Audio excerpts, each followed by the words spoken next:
여보, 여보. 박순영 씨는 남편의 차가워진 손을 붙잡고 또 불러보았습니다. 하지만 대답은 없었죠. 불과 몇 시간 전까지만 해도 순영아, 오늘 저녁엔 뭐 해 먹을까? 하며 웃고 있던 그 사람이 이제는 영원히 눈을 감아버린 거예요. 심장마비였습니다. 아무런 전조 증상도 없이 갑자기 찾아온 죽음이었어요. 70평생을 오직 아내와 자식만을 위해 살아온 애처가 남편 김진철 씨가 그렇게 세상을 떠났습니다. 순영 씨는 눈물을 흘리며 지난 40여 년을 돌이켜 보았어요. 진철 씨는 정말 좋은 남편이었거든요. 가난한 집안에서 어렵게 고등학교를 졸업한 후 아내와 아이들을 위해서라면 무엇이든 했습니다. 순영아, 당신과 우리 애들은 내가 절대 고생시키지 않을 거야. 젊은 시절 진철 씨가 늘 했었던 말이었어요. 그리고 정말로 그 약속을 지켰죠. 새벽부터 밤늦게까지 일하고 또 일했습니다. 건설 현장에서 시작해서 작은 사업체를 차리고 조금씩 재산을 모아갔어요.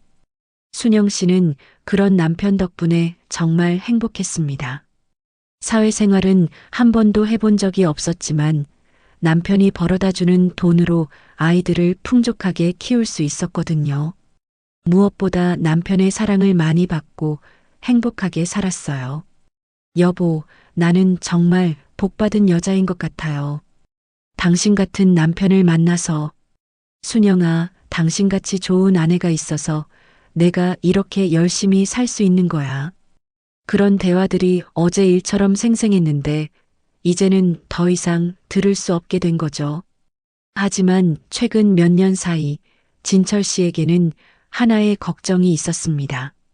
나이가 들면서 건강이 예전만 못해지자 자꾸만 한 가지 생각이 들었던 거예요. 순영아, 만약에 내가 너보다 먼저 죽으면 어떡하지? 무슨 소리예요, 당신. 그런 불길한 말 하지 마세요. 아니야, 생각해봐. 당신은 세상 물정을 모르잖아. 나 없으면 아이들 다 떠나고 혼자 어떻게 살아갈 건데? 진철 씨는 정말 자주 이런 걱정을 했어요. 순영 씨가 너무 순진하고 착해서 혹시라도 누군가한테 속거나 이용당하면 어떡하나 하는 마음이었죠. 내가 평생 모은 재산이라도 제대로 지킬 수 있을까? 애들이 엄마한테 잘하면 좋겠지만 글쎄. 특히 큰아들 민수에 대해서는 복잡한 마음이 있었어요. 어려서부터 욕심이 많은 편이었거든요.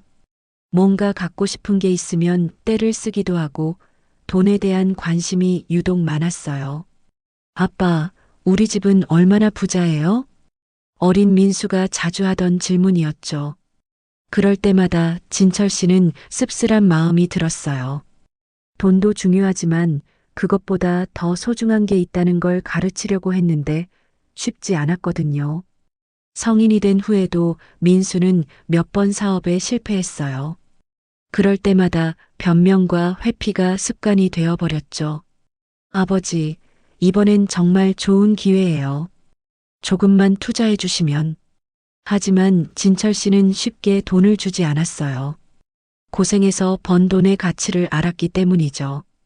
그리고 며느리 세영이는 처음 만났을 때부터 뭔가 계산적인 느낌이 있었어요. 물론 겉으로는 예의 바르고 똑똑해 보였지만 진철 씨의 직감으로는 뭔가 불편한 구석이 있었거든요. 어머니, 요즘 부동산 시세가 많이 올랐대요. 우리도 투자 좀 해보면 어떨까요? 세영아, 우리는 그냥 안전하게 사는 게 좋겠어. 에이, 어머니는 너무 보수적이세요. 요즘은 다들 투자를 해야 해요. 이런 대화들이 자주 있었죠.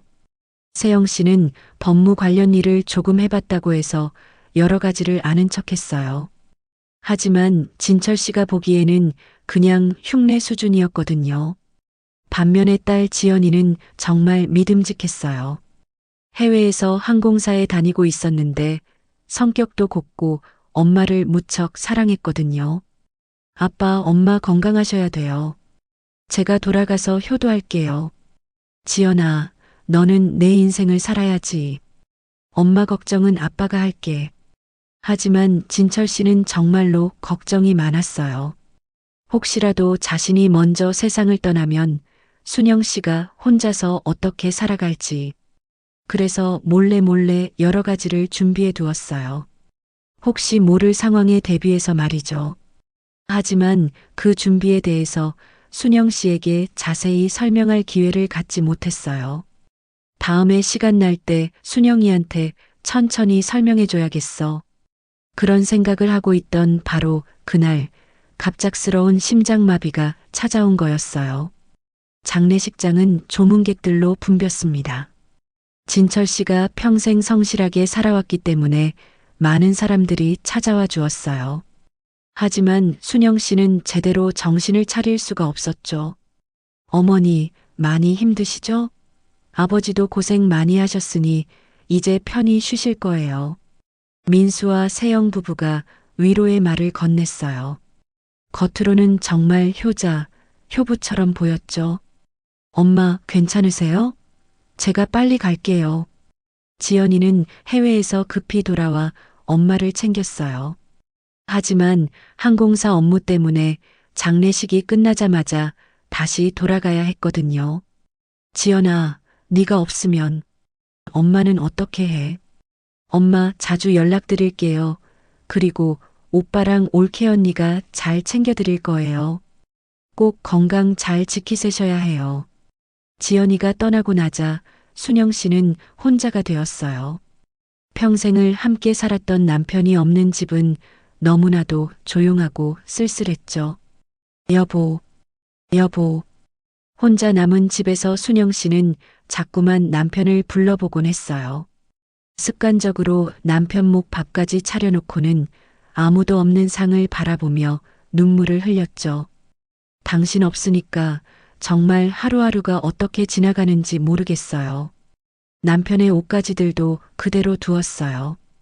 혹시라도 남편의 냄새가 사라질까 봐서요. 벽장을 열 때마다 남편의 냄새가 나면 마음이 더 아팠지만 그래도 그게 위안이 되었거든요. 처음 한 달 동안은 민수와 세영 부부가 자주 안부를 물어왔어요. 어머니, 잘 지내세요? 뭐 필요한 거 없으세요? 엄마, 혼자 계시지 말고 저희 집에 와서 지내세요. 민수는 정말 걱정하는 것 같았어요. 아무래도 어머니가 혼자 계시는 게 마음에 걸렸던 거죠. 하지만 순영 씨는 거절했어요. 괜찮다. 그냥 여기서 지낼게. 네 아버지와 살던 이 집을 떠나고 싶지 않구나. 그래서 아들 부부도 어쩔 수 없이 가끔씩 안부만 묻곤 했죠. 하지만 시간이 흐르며 분위기가 조금씩 달라지기 시작했어요. 민수의 전화가 점점 뜸해지고 대신 세영 씨가 조심스럽게 다른 이야기들을 꺼내기 시작한 거예요. 시청자 여러분, 구독과 좋아요를 눌러주시면 저에게 큰 힘이 됩니다. 사연 계속하겠습니다. 2달이 지나자 며느리 세영 씨의 태도가 확연히 달라졌어요. 처음에는 정말 어머니를 걱정하는 것 같았는데 이제는 뭔가 다른 목적이 있는 것처럼 보였거든요. 어머니, 요즘 어떻게 지내세요? 어느 날 오후 세영 씨가 갑자기 찾아왔어요. 평소보다 화장도 진하게 하고 손에는 서류 가방까지 들고 있었죠. 아, 세영아. 갑자기 무슨 일이니? 어머니 혼자 계시는 게 걱정되어서요. 그런데 정말 중요한 일이 생겨서 왔어요. 세영 씨는 소파에 앉더니 진지한 표정을 지었어요. 그리고 가방에서 서류들을 꺼내기 시작했죠. 어머니, 사실 아버지가 돌아가시면서 정말 복잡한 일들이 생겼어요. 상속 문제라든지 세금 문제라든지 그런 건 나는 잘 모르겠어. 그래서 제가 알아봤는데요. 이대로 두면 나중에 정말 큰일 날 수 있어요. 특히 부동산 같은 경우에는 명의를 빨리 정리하지 않으면 엄청난 세금 폭탄을 맞을 수도 있거든요. 세영 씨의 말에는 묘한 확신이 있었어요. 마치 정말로 법무를 잘 아는 사람처럼 말이죠. 하지만 실제로는 그냥 인터넷에서 주워들은 지식을 짜맞춘 것에 불과했어요. 세금 폭탄이라니. 그게 뭔 소리니? 어머니, 요즘 정부에서 부동산 보유세를 엄청 올렸어요. 특히 다주택자들한테는 정말 가혹할 정도로요. 지금 우리 집 같은 경우에는 연간 몇 천만 원씩 나올 수도 있어요. 순영 씨는 깜짝 놀랐어요. 몇 천만 원이라니, 그런 큰 돈을 어떻게 낼 수 있을까요? 그럼 어떻게 해야 하는 거니? 방법이 있긴 해요. 명의를 자녀들한테 미리 넘기면 세금을 많이 줄일 수 있거든요. 그런데 이것도 절차가 복잡해요. 세영 씨는 서류를 펼치면서 설명을 이어갔어요. 여기 보세요. 이건 부동산 명의 변경을 위한 위임장이에요. 그리고 이건 증여세 절약을 위한 차용증이고요. 차용증? 그게 뭐야? 어머니가 저희한테 돈을 빌리신 걸로 만드는 거예요. 그러면 집을 넘기셔도 증여가 아니라 변제가 되니까 세금을 안 내도 되거든요. 세영 씨의 설명은 이해가 잘 되지 않았어요. 그리고 뭔가 이상한 느낌이 들었죠. 그런데 세영아, 이런 일들을 왜 갑자기? 어머니, 시간이 없어요. 세법이 바뀌기 전에 빨리 처리해야 해요. 다음 달부터는 이런 방법도 막힌다고 하더라고요. 세영 씨는 마치 정말 급한 일인 것처럼 재촉했어요. 순영 씨는 그런 복잡한 법률 얘기를 잘 모르니까 며느리 말이 맞는 것 같았거든요. 그럼 어떻게 하면 되는 거니?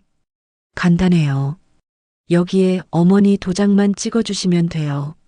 나머지는 제가 다 알아서 처리할게요. 세영 씨가 내민 서류들을 보니 정말 복잡한 한자들과 법률 용어들이 가득했어요. 순영 씨는 그런 걸 읽을 수가 없었죠. 이게 뭐가 뭔지 하나도 모르겠어. 어머니, 걱정하지 마세요. 저도 법무일을 해봤으니까 이런 건 잘 알거든요. 어머니한테 손해가 되는 일은 절대 안 할게요.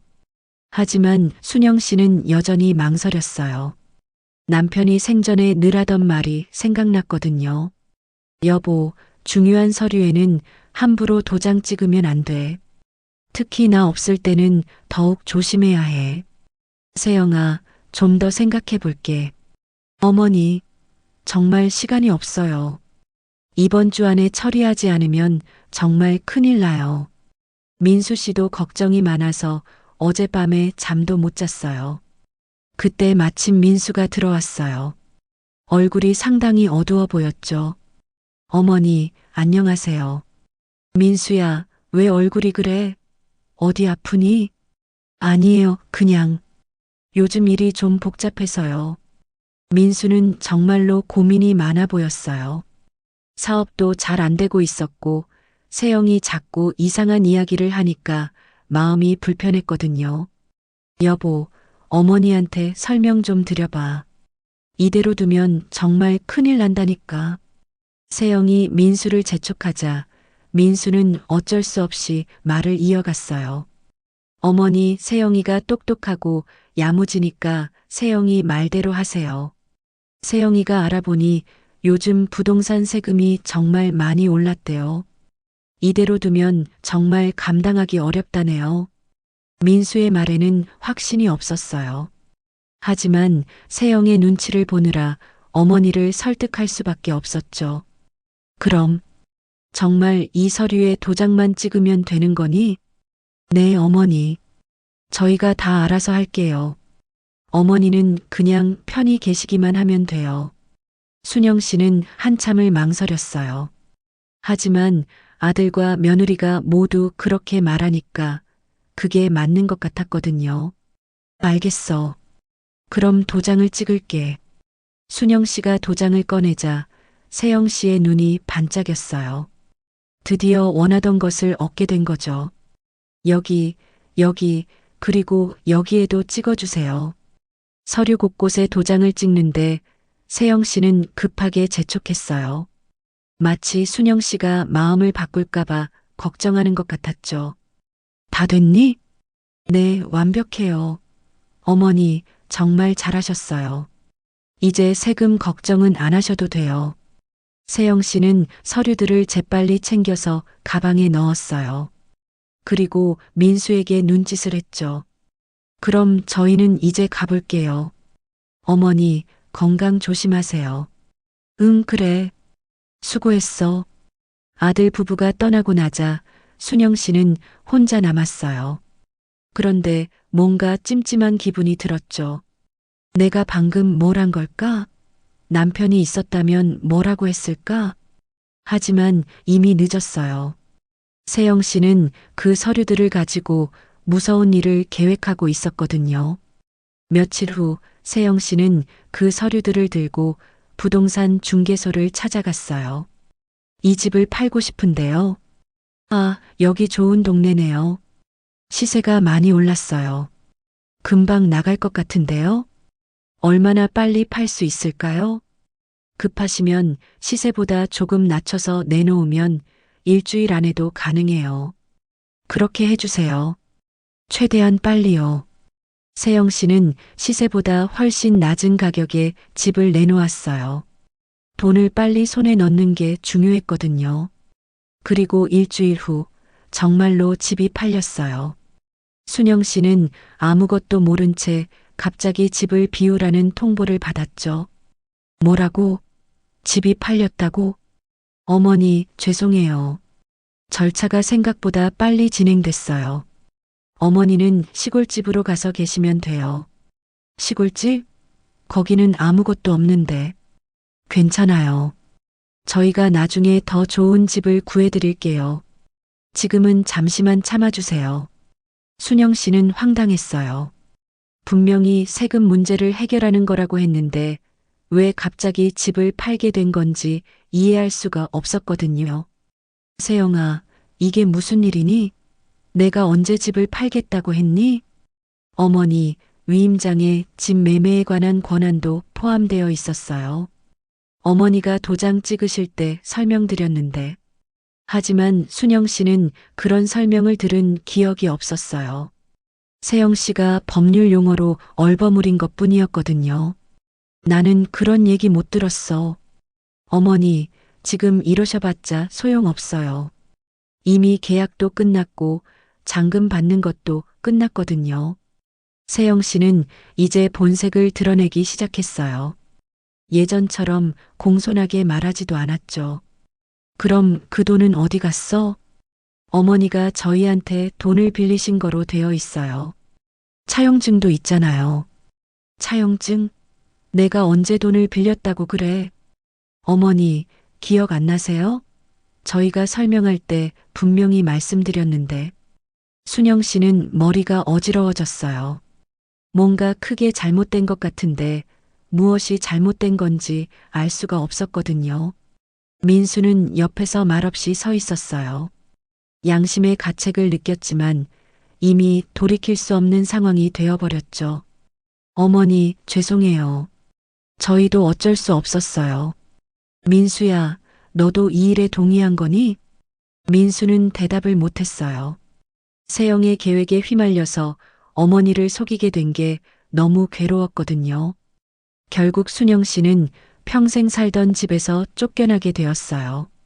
갈 곳은 시골에 있는 오래된 빈집뿐이었죠. 여보, 당신이 그렇게 걱정하던 일이 정말로 일어났어요. 내가 어떻게 해야 할지 모르겠어요. 순영 씨는 남편의 사진을 들고 눈물을 흘렸어요. 하지만 이제 와서 후회해봤자 소용없었죠. 세영 씨의 계획은 완벽했어요. 법적으로는 아무 문제가 없어 보이는 서류들로 집을 팔고 그 돈을 가져간 거였거든요. 순영 씨는 이제 정말로 무일푼이 되어버렸어요. 이것은 단순한 사기가 아니었어요. 치밀하게 계획된 가족 내 재산 탈취였죠. 그리고 이제 순영 씨의 진짜 시련이 시작되려고 하고 있었어요. 과연 순영 씨는 이 끔찍한 상황에서 어떻게 벗어날 수 있을까요? 그리고 세영 씨의 악랄한 계획은 여기서 끝이 아니었어요. 더 무서운 일들이 기다리고 있었거든요. 시골 빈집은 정말 말 그대로 빈집이었어요. 다행히 전기와 수도만 연결되어 있을 뿐 겨울 찬바람이 틈새로 그대로 들어왔죠. 순영 씨가 젊었을 때 시어머니와 함께 살던 집이었는데 시어머니가 돌아가신 후로는 거의 방치되어 있었거든요. 이게 내가 살 집이라니. 순영 씨는 낡은 방문을 열며 한숨을 쉬었어요. 곰팡이 냄새가 코를 찔렀고 바닥에는 먼지가 두껍게 쌓여 있었죠. 평생 깔끔한 아파트에서 살던 사람이 갑자기 이런 곳에서 살아야 한다니 정말 막막했어요. 여보, 내가 지금 뭘 하고 있는 건지 모르겠어요. 순영 씨는 남편의 사진을 꼭 안고 있었어요. 아파트에서 나올 때 챙길 수 있는 건 몇 개 안 되었거든요. 옷가지 몇 벌과 남편의 사진, 그리고 약간의 생활용품이 전부였죠. 첫날 밤이 가장 힘들었어요. 난방도 제대로 안 되는 집에서 이불 하나로 추위를 견뎌야 했거든요. 바람 소리가 무섭게 들리고 혼자라는 생각에 눈물이 계속 흘렀어요. 여보, 내가 뭘 잘못했길래 이런 일이 생긴 걸까요? 당신이 그렇게 걱정하시던 일이 정말로 일어났어요. 순영 씨는 남편과 함께했던 추억들을 떠올렸어요. 젊었을 때 이 시골집에서 함께 농사일도 하고 아이들과 함께 명절에 왔던 기억들이 생생했거든요. 그때는 이 집이 이렇게 쓸쓸하고 차가운 곳이 아니었는데, 그때는 당신이 있었으니까 따뜻했던 거였구나. 며칠이 지나자 생활이 조금씩 정착되기 시작했어요. 하지만 여전히 많은 것들이 불편했죠. 마을 슈퍼까지도 한참 걸어가야 했고, 대중교통도 하루에 몇 번밖에 없었거든요. 그나마 다행인 건 마을 사람들이 친절했다는 거예요. 이장님을 비롯해서 몇몇 어르신들이 안부를 물어봐 주시곤 했어요. 순영 씨, 혼자 계시기 힘드시죠? 뭐 필요한 거 있으면 언제든 말씀하세요. 고맙습니다, 이장님. 덕분에 조금씩 적응하고 있어요.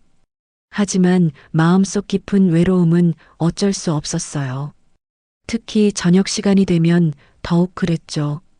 예전에는 남편과 함께 저녁을 먹으며 하루 있었던 일들을 이야기했는데 이제는 혼자 밥을 먹어야 했거든요. 여보, 오늘 하루도 참 길었어요. 당신이 옆에 있었으면 얼마나 좋을까? 순영 씨는 매일 밤 남편의 사진 앞에서 하루 있었던 일들을 이야기했어요. 마치 남편이 정말로 듣고 있는 것처럼 말이죠. 한 달이 지나자 건강에도 문제가 생기기 시작했어요. 보일러가 제대로 작동을 하지 않아 감기에 자주 걸렸고 혼자 끼니를 챙기는 것도 쉽지 않았거든요. 이러다가 정말 큰일 나겠어. 순영 씨는 거울 속 자신의 모습을 보고 깜짝 놀랐어요. 불과 몇 달 만에 얼굴이 많이 야위어 있었거든요. 예전에 남편이 우리 순영이 얼굴에 살이 좀 빠졌네. 맛있는 거 사줘야겠어 하고 걱정하던 모습이 떠올랐어요. 당신이 지금 내 모습을 보면 얼마나 속상해 할까. 그런데 정말 힘든 건 마음의 상처였어요. 믿었던 아들과 며느리에게 배신당했다는 생각이 들 때마다 가슴이 미어졌거든요. 내가 평생 민수를 키우면서 뭘 잘못했을까? 어려서부터 부족한 게 없게 해줬는데. 순영 씨는 민수가 어렸을 때를 떠올렸어요. 감기에 걸리면 밤새 간병하고 먹고 싶은 거, 사고 싶은 거, 원하는 거 다 들어주고 정말 아들을 위해서 모든 걸 아낌없이 해주었거든요. 그런데 왜 이런 일이 생긴 걸까? 내가 뭔가 놓친 게 있었나? 특히 며느리 세영에 대한 생각을 하면 더욱 복잡했어요. 처음 만났을 때는 정말 예쁘고 똑똑한 아이라고 생각했거든요. 아들이 좋은 사람을 만났다고 기뻐했었는데 사람을 겉모습으로 판단하면 안 된다고 당신이 항상 말했었는데 내가 너무 순진했나 봐요. 시간이 지날수록 현실이 더욱 절망적으로 느껴졌어요. 손에 든 돈도 얼마 없었고 이 상태로는 오래 버틸 수 없을 것 같았거든요. 그런 생각을 하다 보면 밤잠을 이룰 수가 없었어요. 남편이 평생 모은 재산이 하루아침에 사라져버렸다는 현실이 받아들여지지 않았거든요. 여보, 당신이 그렇게 열심히 일해서 모은 돈인데 내가 한순간의 실수로 다 날려버렸어요. 정말 미안해요. 순영 씨는 남편에게 미안한 마음이 가장 컸어요. 세상 물정 모르는 자신 때문에 남편의 평생 노고가 물거품이 되었다고 생각했거든요. 어느 날 밤 정말 절망적인 생각이 들었어요. 이렇게 살아봤자 무슨 의미가 있을까 하는 생각이 머릿속을 떠나지 않았죠. 여보, 차라리 내가 당신한테 가면 안 될까요? 이렇게 혼자 사는 게 너무 힘들어요. 그때 갑자기 휴대폰이 울렸어요. 깜짝 놀란 순영 씨가 전화를 받아보니 지연이었어요.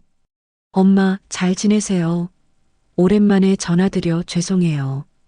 딸의 목소리를 들으니 갑자기 눈물이 나왔어요. 그동안 혼자 버텨왔던 외로움과 절망감이 한꺼번에 밀려왔거든요. 지연아, 우리 딸 목소리 들으니까 좋구나. 엄마, 목소리가 왜 그러세요? 혹시 어디 아프세요? 지연은 엄마의 목소리에서 뭔가 이상함을 느꼈어요. 평소보다 훨씬 기운이 없고 뭔가 힘들어하는 것 같았거든요. 아니야, 괜찮아. 그냥 감기가 걸려서. 감기요? 엄마, 병원은 다녀오셨어요? 약은 드시고 계시고요? 지연의 세심한 질문에 순영 씨는 더욱 눈물이 났어요. 이런 관심과 사랑을 받은 게 얼마만인지. 응, 약도 먹고 있어. 걱정하지 마라. 하지만 지연은 확신이 서지 않았어요. 엄마의 목소리가 너무 이상했거든요. 엄마, 요즘 어떻게 지내세요? 오빠랑 올케 언니는 잘 챙겨드리고 있어요? 순영 씨는 잠깐 망설였어요. 딸에게 지금 상황을 말해야 할까 말까 고민이 되었거든요. 하지만 딸까지 걱정시키고 싶지 않았어요. 그래, 잘 지내고 있어. 너는 일 때문에 바쁘니까 엄마 걱정하지 말고 내 일에 집중해라. 그런데 엄마 목소리가 정말 이상해요. 혹시 무슨 일 있는 거 아니에요? 지연의 계속된 질문에 순영 씨는 더 이상 숨길 수가 없었어요. 지연아, 사실은 순영 씨는 결국 지금까지 있었던 일들을 딸에게 털어놓았어요. 세영이 가져온 서류에 도장을 찍었던 일, 집이 팔린 일, 그리고 지금 시골 빈집에서 혼자 살고 있다는 것까지. 전화기 너머로 지연의 놀란 목소리가 들렸어요. 뭐라고요? 집이 팔렸다고요? 그럼 엄마는 지금 어디에 계신 거예요? 시골집에 있어. 그런데 여기는 정말 살기 힘들어. 추워서 밤에 잠도 제대로 못 자고. 지연은 충격을 받았어요. 자신이 해외에 있는 동안 엄마에게 이런 일이 생겼다니. 엄마, 그런 일을 왜 진작 말씀 안 하셨어요? 제가 당장 돌아갈게요. 아니야, 지연아. 너는 내일이 중요해. 엄마는 괜찮으니까 걱정하지 마라. 무슨 소리예요? 엄마가 그런 상황에 있는데 제가 어떻게 가만히 있어요? 당장 휴가 내고 돌아갈게요. 지연의 목소리에는 분노와 걱정이 섞여 있었어요. 자신이 모르는 사이에 엄마가 이런 고생을 하고 있었다니. 지연아, 정말 괜찮아. 엄마가 해결할게. 엄마, 혼자서 어떻게 해결해요? 제가 가서 오빠랑 올케 언니한테 자초지정을 따져볼게요. 어떻게 이런 일이 생길 수 있어요? 지연은 이미 마음을 정했어요. 어떤 일이 있어도 엄마를 도와야겠다고 결심했거든요. 당장 항공편 알아보고 연락드릴게요. 엄마, 조금만 기다리세요. 전화를 끊은 후 순영 씨는 처음으로 희망을 느꼈어요. 그동안 혼자라고 생각했는데 의논할 딸이 있다고 생각하니 힘이 났어요. 지연이가 온다니. 여보, 우리 딸은 정말 똑똑한 아이잖아요. 당신이 항상 자랑스러워하던 딸이잖아요. 하지만 동시에 걱정도 되었어요. 딸이 와서 이 상황을 해결할 수 있을까? 세영이가 만든 서류들이 법적으로 문제 없다면 어떻게 해야 할까? 그래도 혼자가 아니라는 게 얼마나 다행인지. 지연이가 오면 뭔가 방법이 있을 거야. 며칠 후 정말로 지연이 급히 귀국했어요. 공항에서 바로 시골로 달려온 지연은 엄마의 모습을 보고 깜짝 놀랐어요.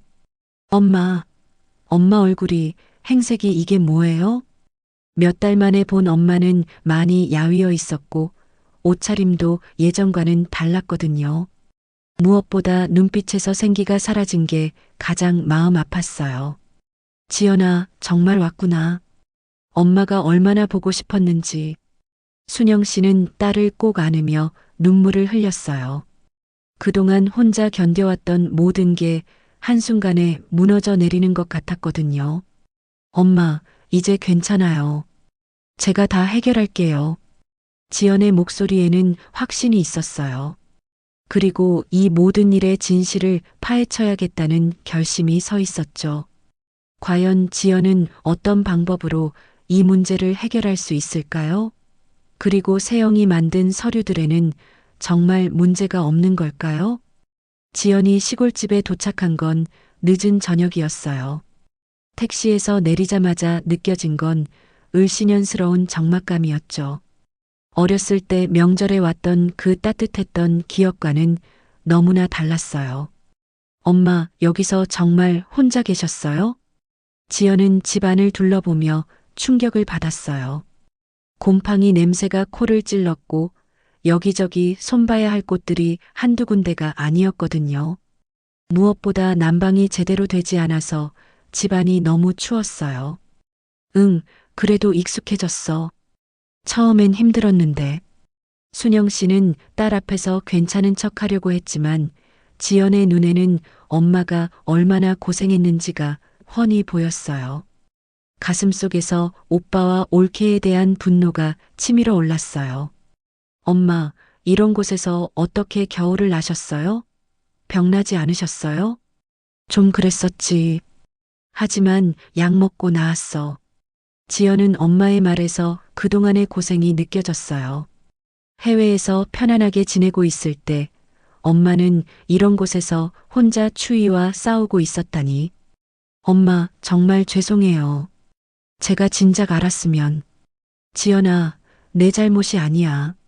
엄마가 너무 어리석었던 거지. 하지만 지연은 자책감을 떨칠 수 없었어요. 엄마를 혼자 두고 해외에 있었던 것도 오빠와 올케 언니를 믿고 안심했던 것도 모두 자신의 잘못이라고 생각했거든요. 엄마, 이제 제가 다 해결할게요. 그런데 먼저 정확히 무슨 일이 있었는지 차근차근 들려주세요. 지연은 엄마와 함께 앉아서 지금까지의 상황을 자세히 들었어요. 아버지가 돌아가신 후 어떤 일들이 있었는지, 올케 언니 세영이 어떤 말을 했는지, 그리고 어떤 서류에 도장을 찍었는지. 엄마, 그 서류들 혹시 복사본이라도 가지고 계세요? 아니야, 세영이가 다 가져갔어. 나는 뭐가 뭔지도 모르고 도장만 찍었으니까. 지연은 점점 화가 났어요. 법무 지식을 조금 안다고 해서 세상 모르는 어머니를 이용한 게 너무 악질적이었거든요. 엄마, 내일부터 제가 이 일을 제대로 파헤쳐 볼게요. 분명히 뭔가 해결 방안이 있을 거예요. 지연아, 그런데 이미 집도 팔리고 다 끝난 일 아니니? 법적으로 문제 없다고 하던데. 엄마, 법적으로 문제 없다는 게 정말인지 확인해 봐야 해요. 그리고 설령 법적으로 문제가 없다고 해도 도덕적으로는 분명히 문제가 있는 일이에요. 지연의 목소리에는 분노가 섞여 있었어요. 엄마를 이렇게 만든 사람들에 대한 분노였죠. 다음 날 아침, 지연은 집 정리를 시작했어요. 엄마가 이런 환경에서 계속 지낼 수는 없으니까 최소한 살만한 환경은 만들어 드려야 했거든요. 엄마, 난방부터 고쳐야겠어요. 그리고 곰팡이 제거도 하고. 지연아, 괜찮아. 엄마는 이제 익숙해져서. 안 돼요. 이런 곳에서 계속 지내시면 건강 망가져요. 지연은 부지런히 집안을 정리하기 시작했어요. 먼지를 닦고 곰팡이를 제거하고 부족한 생활용품들을 사다가 비치했죠. 그러다가 오래된 장롱을 정리하게 되었어요.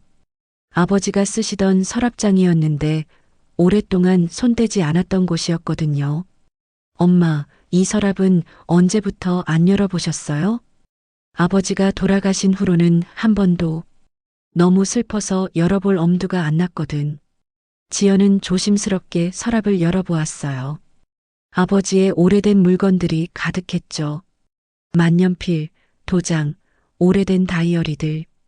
그런데 서랍 맨 아래쪽에서 뭔가 딱딱한 게 만져졌어요. 자세히 보니 봉투 같은 게 바닥에 붙어 있었거든요. 이게 뭐지? 지연은 조심스럽게 그 봉투를 떼어냈어요. 봉투 겉면에는 아버지의 손글씨로 지연에게라고 적혀 있었죠. 엄마, 이것 좀 보세요. 아버지가 제 이름을 써놓으셨네요. 순영 씨도 다가와서 봉투를 보았어요. 이상하네. 아버지가 언제 이런 걸 써놓으셨을까? 지연은 떨리는 마음으로 봉투를 열었어요. 안에는 편지 한 장과 몇 장의 서류가 들어 있었거든요. 편지부터 읽어보았어요. 아버지의 정성스러운 손글씨였죠. 지연아, 이 편지를 읽고 있다는 것은 아버지가 먼저 세상을 떠났다는 뜻이겠구나. 아버지는 늘 걱정이 많았단다. 특히 너희 엄마가 혼자 남겨질까 봐서 말이야.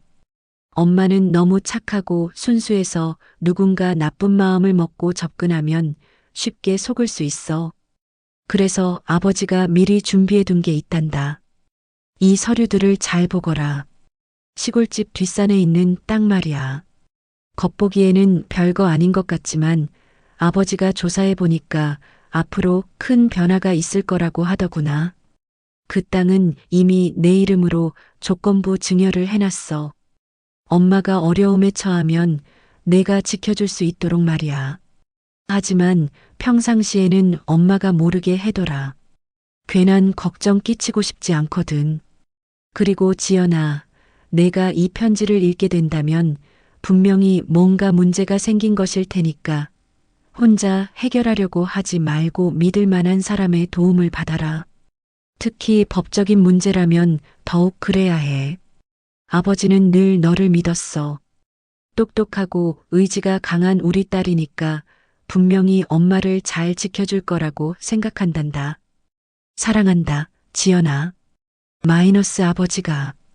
편지를 다 읽고 나니 지연의 눈에 눈물이 고였어요. 아버지가 이런 일까지 미리 생각해서 준비해 두셨다니. 엄마, 아버지가 이런 일까지 대비해서 미리 준비해 두셨네요. 순영 씨도 남편의 편지를 읽고 눈물을 흘렸어요. 네 아버지가 항상 걱정이 많으셨었는데 정말로 이런 일이 생길 줄 누가 알았겠어. 지연은 편지와 함께 있던 서류들을 살펴보았어요. 토지 등기부 등본, 측량도, 그리고 조건부 증여 계약서. 모든 게 완벽하게 정리되어 있었죠. 엄마, 이 땅이 어디에 있는 땅이에요? 뒷산 너머에 있는 땅이야. 예전에 아버지가 싸게 사두신 거야. 그런데 별로 쓸모없는 땅이라고 생각했는데 지연은 서류를 자세히 보았어요. 그런데 뭔가 이상한 점을 발견했죠. 엄마, 이 땅 주변에 뭔가 개발 계획이 있는 건 아닐까요? 아버지가 괜히 이런 준비를 해두실 리가 없는데. 글쎄, 나는 잘 모르겠어. 그냥 시골 땅인데 뭔 개발이 있을까? 지연은 인터넷으로 그 지역을 검색해 보기 시작했어요. 그런데 놀라운 사실을 발견했죠. 엄마, 이것 좀 보세요. 뭐가? 이 지역에 공항 건설 계획이 있어요. 그것도 국책 사업으로. 순영 씨는 깜짝 놀랐어요. 공항이라고? 정말? 네. 여기 보세요. 몇 년 전부터 계획이 있었던 것 같은데 곧 본격적으로 시작될 예정이래요. 그럼 이 땅은? 지연은 빠르게 계산해 보았어요. 공항 건설 지역 인근의 땅값은 천정부지로 뛸 테고 국가에서 수용할 때 보상금도 엄청날 거였어요. 엄마, 아버지가 정말 대단하시네요. 이런 정보를 어떻게 미리 알고 계셨을까요? 네 아버지가 여기저기 알아보는 걸 좋아하셨거든. 부동산 정보도 항상 관심이 많으셨고, 지연은 이제 확신이 섰어요. 아버지가 남겨주신 이 땅으로 엄마의 문제를 해결할 수 있을 거라는 확신이었죠. 하지만 동시에 의문도 생겼어요. 올케 언니 세영이 정말로 모르고 있을까? 혹시 이 정보를 이미 알고 있는 건 아닐까? 엄마, 올케 언니가 혹시 이 땅에 대해서 물어본 적 있어요? 글쎄, 없었던 것 같은데. 아, 그런데 며칠 전에 전화해서 시골집 주변에 땅이 더 있냐고 물어보긴 했어. 지연의 눈이 번쩍했어요. 뭐라고요? 언제요? 일주일 전쯤? 그때는 별 생각 없이 뒷산 너머에 아버지 땅이 있다고 했는데. 엄마, 그럼 올케 언니가 이미 알고 있는 거예요. 지연은 점점 화가 났어요. 세영이 단순히 도시집만 노린 게 아니라 이 시골 땅까지 노리고 있었던 거였어요. 엄마, 올케 언니가 그 땅에 대해서 더 물어본 건 없어요? 땅 문서가 어디 있냐고 물어보긴 했어. 그래서 아버지 서랍에 있을 거라고 했는데. 지연은 소름이 돋았어요. 세영이 이미 모든 걸 계획하고 있었던 거였어요. 엄마 집과 재산을 먼저 차지한 다음 시골 땅까지 차지하려는 치밀한 계획이었죠. 엄마, 이제 확실해졌어요. 올케 언니가 처음부터 계획적으로 접근한 거예요. 단순히 세금 절약이 목적이 아니었어요. 그럼 우리는 어떻게 해야 하니? 지연은 아버지의 편지를 다시 읽어보았어요. 혼자 해결하려고 하지 말고 믿을 만한 사람의 도움을 받아라라는 부분이 눈에 들어왔죠. 엄마, 내일 당장 변호사를 만나러 가야겠어요. 그리고 올케 언니가 만든 서류들이 정말 법적으로 문제없는지 확인해 봐야겠어요. 변호사라니. 그런 사람을 어떻게 찾니? 구청에 무료 법률 상담이 있어요. 거기서 먼저 상담받아보고 필요하면 전문 변호사를 찾아보는 거죠. 지연은 이제 확실한 계획이 섰어요. 아버지가 남겨주신 이 귀중한 자료들을 가지고 전문가의 도움을 받아서 문제를 해결해 보겠다는 결심이었죠. 엄마, 이제 걱정하지 마세요. 아버지가 이렇게 준비해 두셨는데 우리가 가만히 당하고만 있을 순 없잖아요. 순영 씨는 딸의 의지를 보며 처음으로 희망을 느꼈어요. 지연아, 정말 고마워. 엄마 혼자였으면 어떻게 됐을까? 엄마, 모녀간에 고맙다니요. 내가 엄마 딸인데 당연히 해야 될 일이에요. 그날 밤 지연은 아버지의 편지를 다시 한번 읽어보았어요. 그리고 내일부터 본격적인 반격을 시작하겠다고 다짐했죠. 아버지, 엄마를 꼭 지켜드릴게요. 그리고 나쁜 사람들에게는 정당한 대가를 치르게 할게요. 드디어 지연의 첫 번째 반격이 시작되려고 하고 있었어요. 과연 세영이 만든 서류들에는 어떤 문제가 있을까요?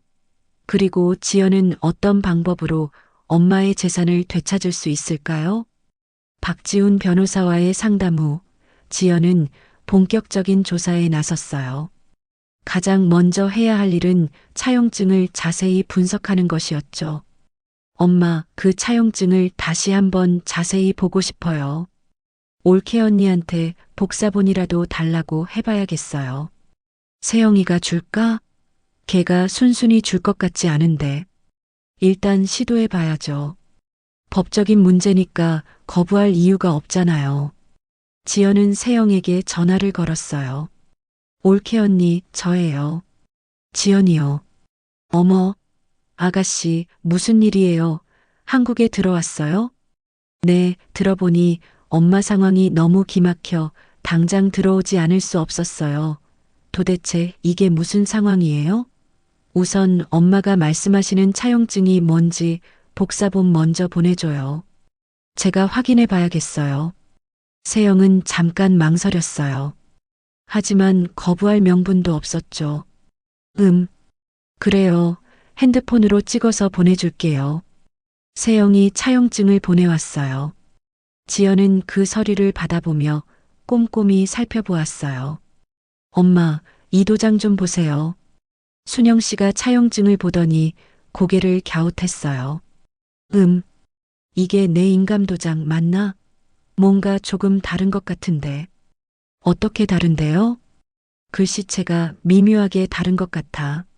내 인감 도장은 이렇게 각지지 않았는데. 지연의 심장이 빨리 뛰기 시작했어요. 뭔가 중요한 단서를 찾은 것 같았거든요. 엄마, 진짜 인감 도장 좀 가져와 보세요. 순영 씨가 서랍에서 인감 도장을 가져왔어요. 지연은 차용증의 인감과 진짜 인감 도장을 비교해 보았어요. 엄마, 이것 좀 보세요. 분명히 다르네요. 어디가? 여기 이 부분 보세요. 진짜 인감은 이 획이 둥글게 되어 있는데 차용증의 인감은 각져 있어요. 순영 씨도 자세히 보더니 고개를 끄덕였어요. 맞네. 분명히 달라. 그럼 이게 가짜라는 소리야? 그럴 가능성이 높아요. 올케 언니가 엄마 인감을 위조한 것 같아요. 위조라니. 어떻게 그런 일이? 지연은 더 자세히 분석해 보았어요. 그러다가 한 가지 가능성을 떠올렸어요. 엄마, 혹시 올케 언니가 엄마 예전 서류들을 본 적이 있을까요? 예전 서류? 은행 거래 내역서라든지 부동산 등기 서류라든지 인감이 찍힌 서류 말이에요. 순영 씨가 생각해 보더니 말했어요. 아, 있었어. 아버지 상속 정리할 때 세영이가 여러 서류들을 봤거든. 은행 서류도 보고 부동산 서류도 보고 그때 엄마 인감이 찍힌 서류도 봤겠네요. 그럼 설마 그 인감을 보고 똑같이 만든 거야? 지연은 점점 확신이 섰어요. 세영이 순영 씨의 예전 서류에서 인감 모양을 보고 똑같이 파서 만든 거였어요. 엄마, 내일 전문 감정을 받아봐야겠어요. 다음 날 지연은 어머니와 함께 인감 전문 감정소를 찾아갔어요. 인감 위조 여부를 확인하고 싶은데요. 네, 원본 인감과 의심되는 인감 도장이 찍힌 서류를 보여주세요. 감정사는 현미경과 특수 장비를 이용해서 두 인감을 비교하기 시작했어요. 확실히 다르네요. 어떻게 다른가요? 여러 가지 차이점이 있는데 가장 뚜렷한 건 이 부분입니다. 감정사가 확대 사진을 보여주었어요. 원본 인감은 이 획의 끝부분이 자연스럽게 마무리되어 있는데 의심 인감은 인위적으로 깎인 흔적이 있어요. 그게 위조의 증거인가요? 네, 맞습니다.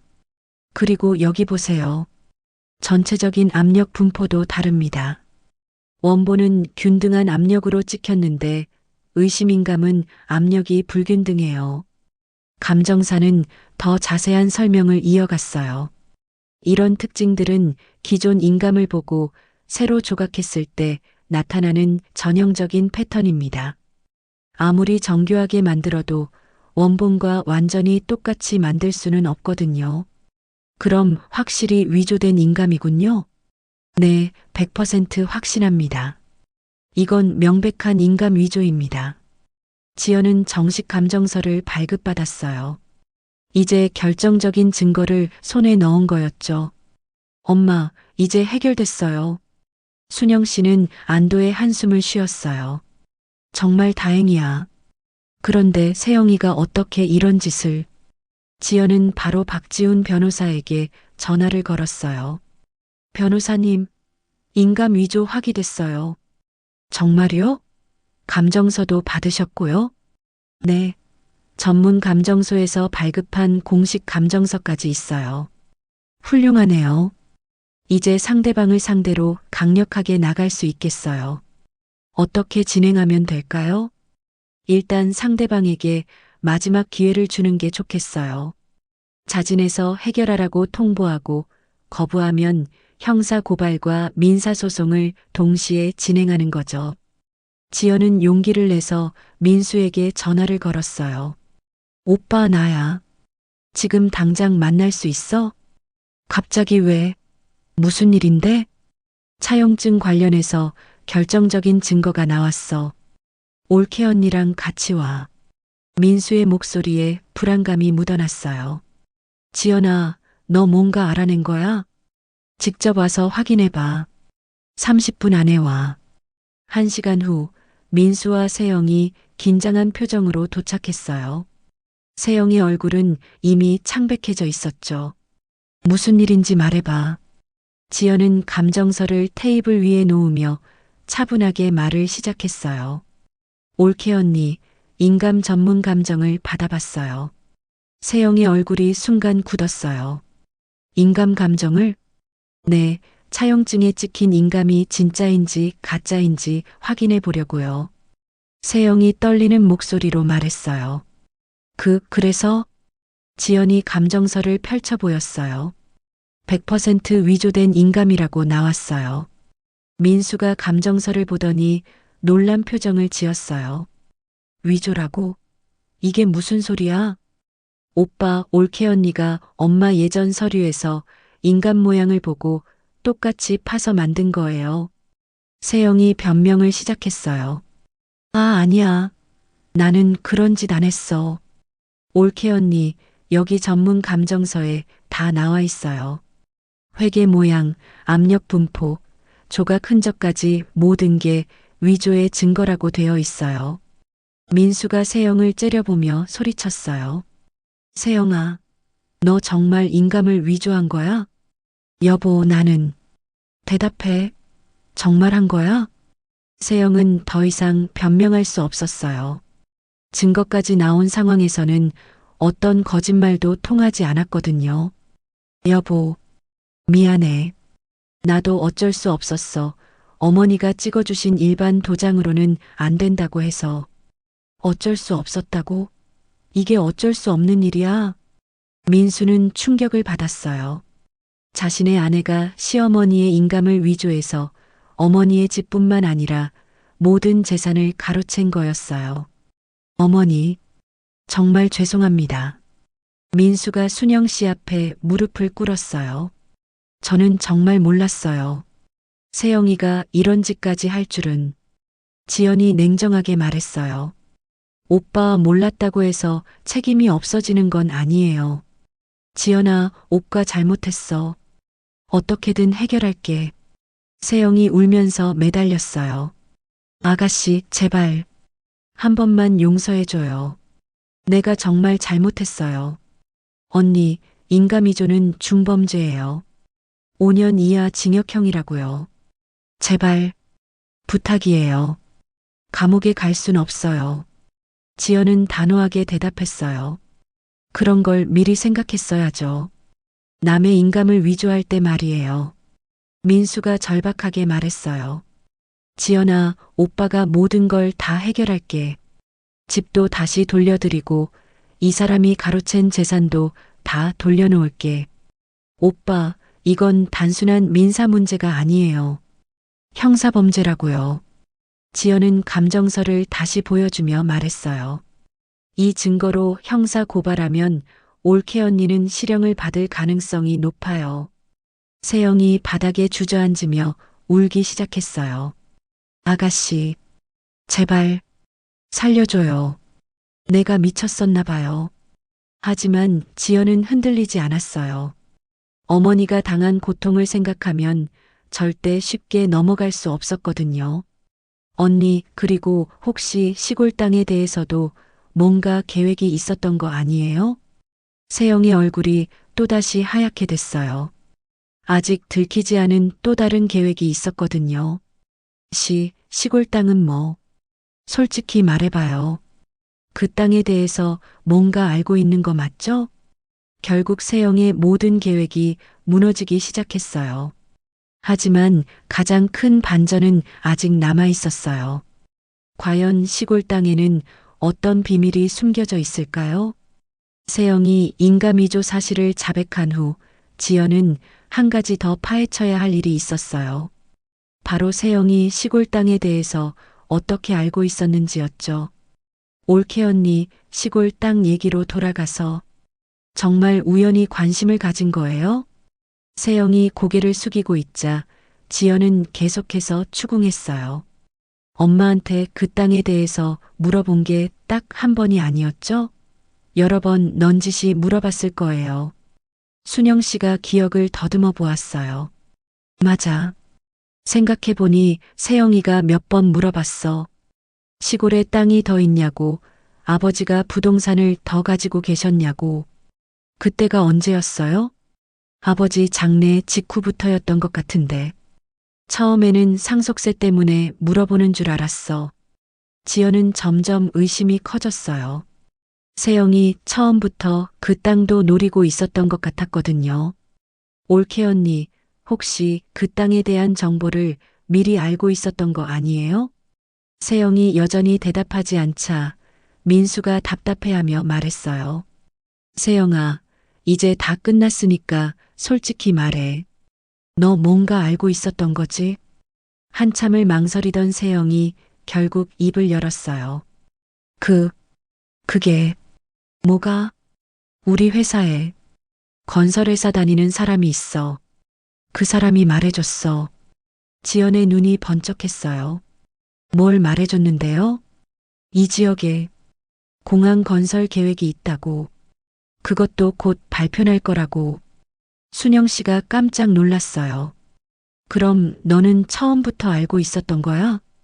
죄송해요, 어머니. 저도 돈이 너무 급해서. 지연은 화가 치밀어 올랐어요.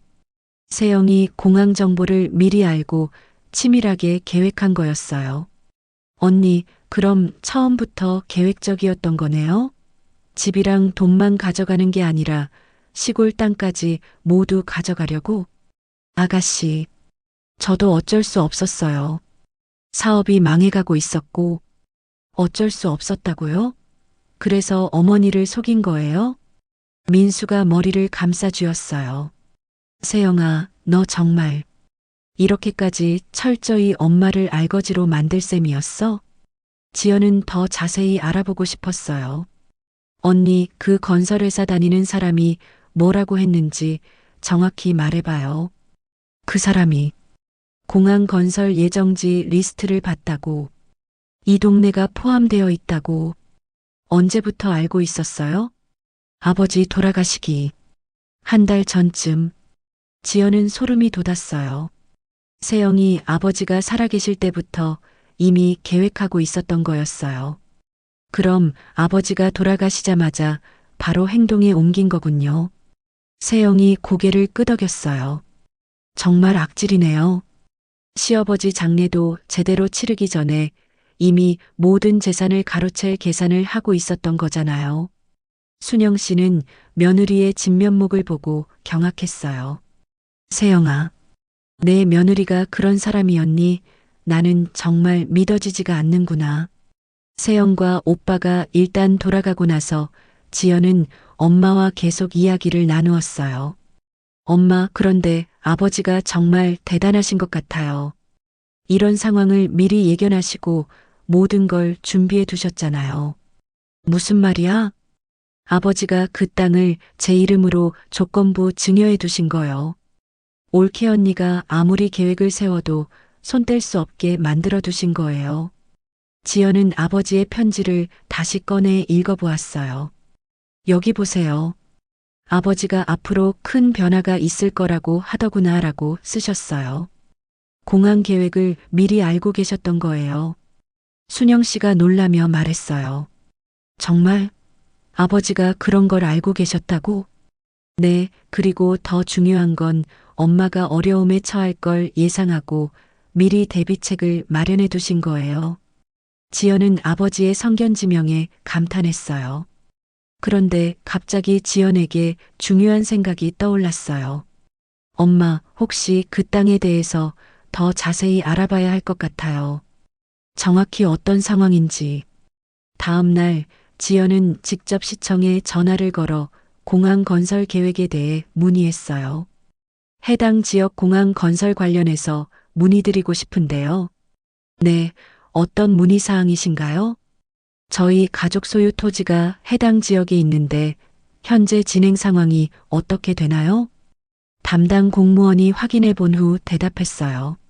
아, 그 지역이시군요. 현재 국가 협의 수용 절차가 진행 중입니다. 협의 수용이요?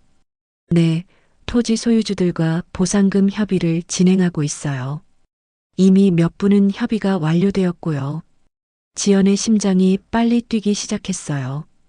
보상금은 어느 정도 수준인가요?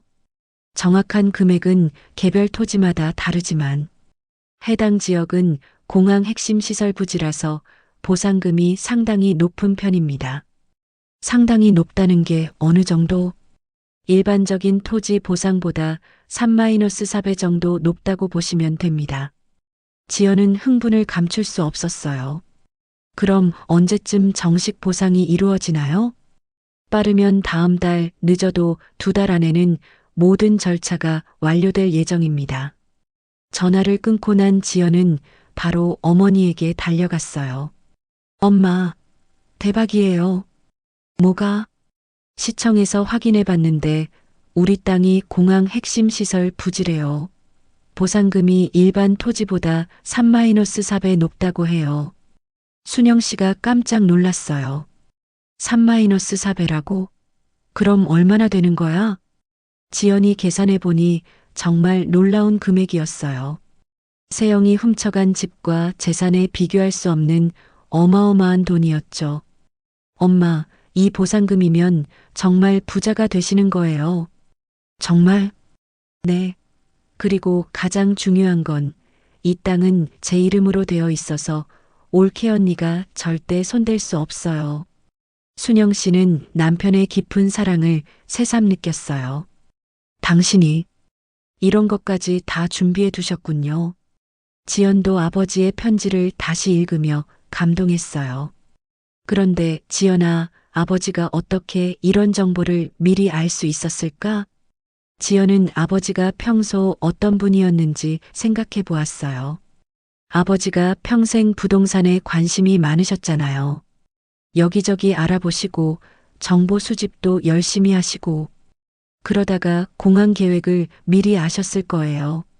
그래도 공무원들도 모르는 정보를 어떻게 아버지가 건설업계에 아는 분들이 많으셨잖아요. 그분들을 통해서 정보를 얻으셨을 수도 있고요. 순영 씨는 남편의 신중함과 깊은 사랑에 눈물이 났어요. 아버지가 항상 내 걱정을 하시더니 정말로 이런 일이 생길 줄 알고 미리 준비해 두셨구나. 지연도 아버지의 마지막 편지 구절을 다시 읽어보았어요. 엄마가 어려움에 처하면 네가 지켜줄 수 있도록 말이야. 아버지가 정말 모든 걸 다 생각해 두셨어요. 그때 갑자기 지연에게 또 다른 생각이 떠올랐어요. 엄마, 혹시 아버지가 다른 것도 준비해 두신 게 있을까요? 다른 거? 편지에서 여러 가지를 준비해 뒀다고 하셨잖아요. 땅 말고 다른 것도 있을 수 있어요. 지연은 아버지의 서랍을 더 자세히 뒤져보았어요. 그러다가 작은 수첩 하나를 발견했죠. 엄마, 이것 좀 보세요. 수첩을 열어보니 아버지의 꼼꼼한 메모들이 가득했어요. 부동산 정보, 법률 상식, 그리고 가족들에 대한 관찰 내용까지. 여기 보세요. 민수의 사업 실패 후 계속된 투자 종용, 세영의 돈에 대한 과도한 욕심과 영악함, 주의 필요라고 쓰여 있어요. 순영 씨가 놀랐어요. 여보가 세영이를 그렇게 보고 계셨구나. 그리고 여기 순영이 데뷔책 페이지도 있어요.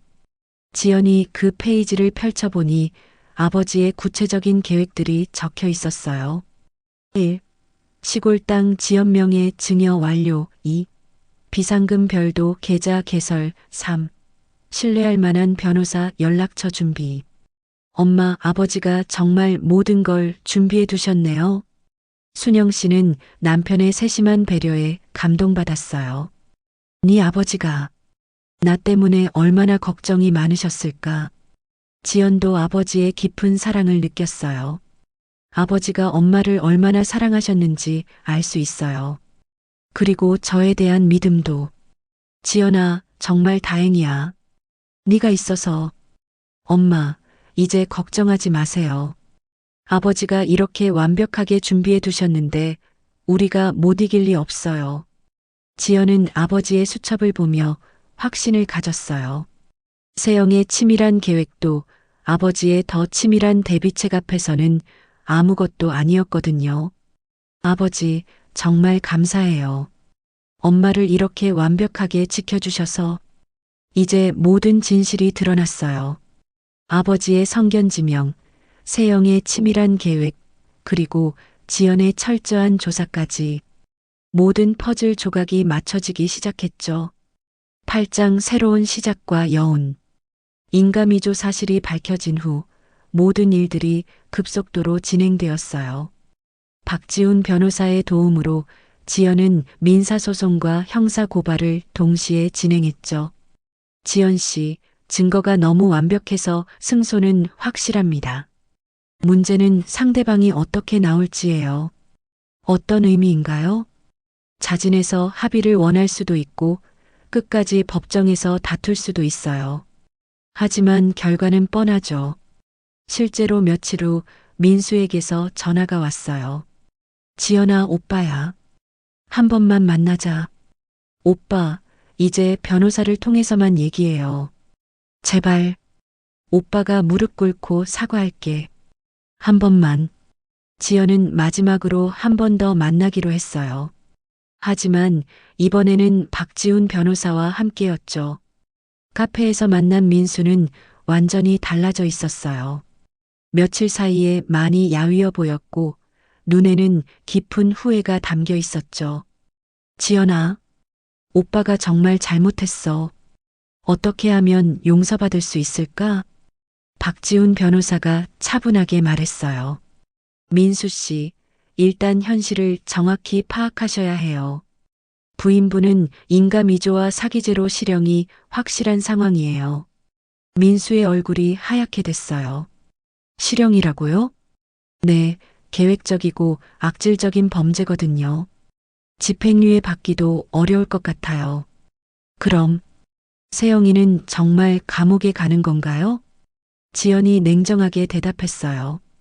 오빠, 그건 당연한 거 아니에요? 남의 인감을 위조해서 재산을 가로챈 건데. 지연아, 제발. 세영이만은 아이가 아직 어려서. 박지훈 변호사가 설명했어요. 민수 씨, 하지만 피해자인 어머님이 강하게 처벌을 원하지 않으시고 진심으로 뉘우친다면 집행유예 가능성이 있어요. 정말요? 대신 조건이 있어요. 완전한 재산 반환과 추가 피해 배상 그리고 사회봉사 이행이에요. 민수가 고개를 끄덕였어요. 네, 뭐든지 하겠습니다. 지연이 추가로 말했어요. 그리고 오빠도 책임이 있어요. 비록 직접 위조하지는 않았지만 공범이나 마찬가지니까요. 지연아, 내가 처벌도 감수할게. 어머니한테 용서받을 수 있다면. 한 달 후 법원에서 첫 번째 판결이 나왔어요. 민사소송에서는 당연히 지연 측이 승소했죠. 위조된 인감으로 작성된 차용증 및 위임장은 모두 무효로 판단합니다. 피고는 원고에게 부당이득 전액과 지연이자를 반환하라.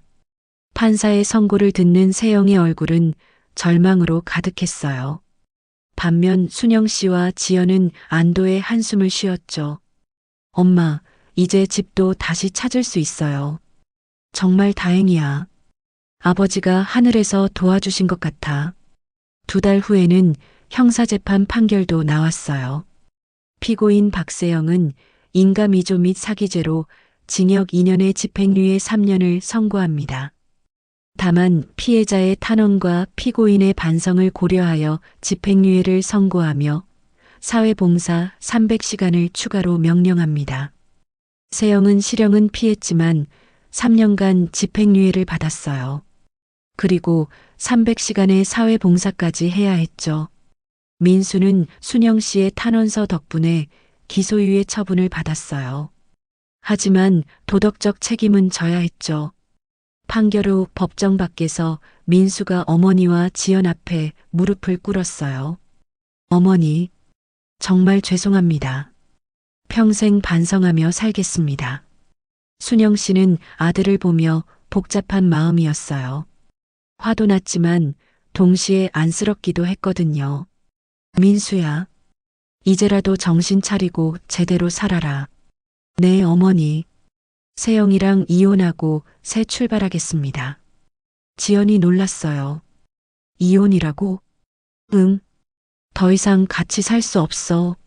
어떻게 어머니한테 그렇게까지 할 수 있어?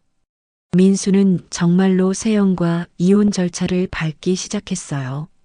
그리고 어머니에게 용서받기 위해 매달 생활비를 보내드리기로 약속했죠. 한편 공항 건설 보상금 지급도 시작되었어요. 지연 씨, 축하드려요. 보상금이 확정됐어요. 시청 담당자가 알려준 보상금 액수를 듣고 지연과 순영 씨는 깜짝 놀랐어요. 예상했던 것보다 훨씬 많은 금액이었거든요. 이렇게 많이 주는 거예요? 네, 해당 토지가 공항 터미널 핵심 부지라서 보상금이 높게 책정됐어요. 집으로 돌아온 지연은 어머니에게 말했어요. 엄마, 이제 정말 걱정 없으세요. 이 돈이면 서울에 더 좋은 집도 살 수 있고 여유 있게 사실 수 있어요. 지연아, 그런데 이 돈을 나 혼자 쓰기가 미안하네. 왜요? 네 아버지가 이렇게 큰 선물을 남겨주셨는데 나만 잘 살면 되나 싶어서. 지연은 어머니의 마음을 이해했어요. 아버지의 사랑으로 받은 이 돈을 혼자만 쓰기에는 의미가 없다고 생각하시는 거였죠. 엄마, 그럼 뜻깊은 일에 일부를 사용하는 게 어때요? 뜻깊은 일? 아버지도 분명 기뻐하실 만한 일로요. 그때 마을 이장님이 찾아왔어요. 순영 씨, 어떻게 지내세요? 요즘 좋은 일이 많다고 들었는데. 네, 이장님. 덕분에 잘 해결됐어요. 그나저나 순영 씨, 혹시 시간 되시면 마을 일 좀 도와주실 수 있나요? 무슨 일인데요? 요즘 마을 어르신들이 식사 해결하시기가 어려우세요. 혼자 사시는 분들이 많아서 마을회관에서 어르신 밥상 후원을 시작하려고 하는데 지연의 눈이 반짝였어요. 이장님, 그 사업에 필요한 비용은 얼마나 되나요? 글쎄요, 한 달에 한 300만 원 정도면 마을 어르신들 점심을 해결해 드릴 수 있을 것 같은데. 지연이 어머니를 보며 말했어요. 엄마 어떠세요? 우리가 그 사업을 후원하는 건요. 순영 씨의 얼굴이 밝아졌어요. 그거 정말 좋은 생각이야. 여보도 분명 기뻐하실 거야. 그럼 정식으로 어르신 밥상 후원을 시작해 보세요. 비용은 저희가 부담할게요. 이장님이 깜짝 놀랐어요. 정말요? 그럼 정말 큰 도움이 될 텐데. 한 달 후 마을회관에서 어르신 밥상 사업이 정식으로 시작되었어요. 매일 점심시간이면 마을 어르신들이 모여서 함께 식사를 하셨죠. 순영 씨와 지연도 자주 봉사를 나왔어요. 직접 음식을 준비하고 어르신들과 이야기를 나누며 시간을 보냈죠. 할머니, 맛있게 드세요. 고마워요, 순영 씨. 덕분에 이렇게 맛있는 밥을 먹네요. 할아버지, 더 드시고 싶으면 언제든 말씀하세요. 참 고마운 일이야. 순영 씨 남편분이 하늘에서 복을 내려주시는 것 같아. 그런 말을 들을 때마다 순영 씨는 남편이 옆에 있는 것 같은 기분이 들었어요. 어느 날 세영이 사회봉사를 하러 마을회관에 나타났어요. 법원에서 명령한 300시간의 사회봉사를 이곳에서 하기로 한 거였죠. 어머니, 안녕하세요. 세영은 완전히 달라져 있었어요. 예전의 오만한 모습은 온데간데 없고 진심으로 뉘우치는 모습이었죠. 세영아, 순영 씨는 복잡한 마음이었어요. 여전히 상처는 있었지만 그래도 한때는 가족이었던 사람이니까요. 어머니, 정말 죄송해요. 제가 너무 큰 잘못을 저질렀어요. 이제 와서 후회해도 늦어. 하지만 진심으로 반성한다면 새로 시작할 기회는 있을 거야. 세영은 눈물을 흘리며 고개를 숙였어요. 감사합니다, 어머니. 그날부터 세영은 정말 열심히 봉사를 했어요. 어르신들 식사 준비부터 설거지까지 묵묵히 자신의 몫을 해냈죠. 지연은 그런 세영을 보며 생각했어요. 사람이 정말 변할 수 있는 건가? 6개월 후 순영 씨와 지연은 서울에 새 집을 마련했어요. 아버지가 남겨주신 보상금으로 새 아파트를 샀죠. 엄마, 여기가 어때요? 좋아. 네 아버지도 분명 마음에 들어 하실 거야. 새집 거실에는 아버지의 사진이 가장 잘 보이는 곳에 걸려 있었어요. 여보, 우리 이제 정말 새로 시작하는 거예요.